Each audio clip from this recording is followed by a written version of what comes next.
Binecuvântat să fii, Doamne, al vieții mele. Inima-ți cântă chiar și când nu vede.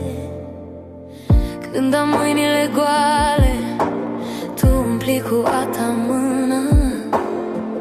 Peste casa mea rostești pace în a mea furtună. Nu aleg după aurul, Tu ești comoară vii. Tot ce sunt și tot ce am ține doar de Tine. Numai binecuvântarea Domnului îmbogățește, fără teamă, fără joc ce mă oprește. Binecuvântarea Tatălui întărește casele fiilor. Sunt al Tău, sunt al Tău, Doamne, al tuturor. Binecuvântarea Domnului este plată selii credincios. Eu mă încred în numele Hristos.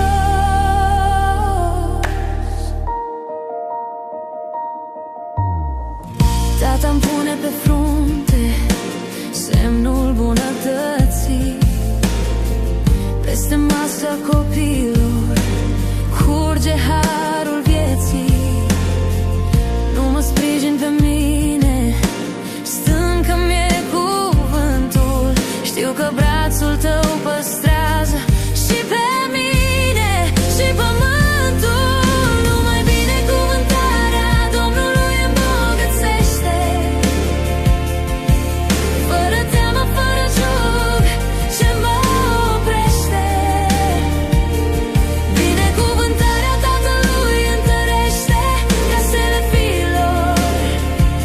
Sunt al Tău, Doamne, al tuturor. Binecuvântarea Domnului este plată selii credincios.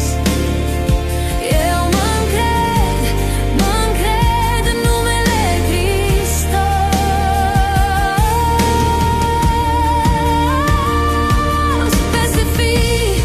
Peste fiice, lasă al Tău cuvânt să crească.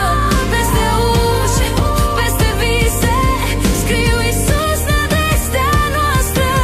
Peste plâns, peste noapte, răsare dimineața Ta. Când rostești o singură vorbă, tot cerul va cânta. Numai binecuvântarea Domnului îmbogățește, fără teamă, fără joc ce mă oprește.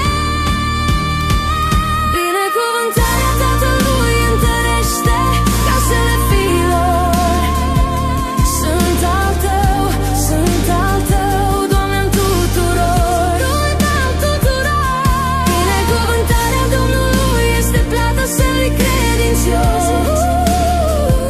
Eu mă încred în numele Hristos. Eu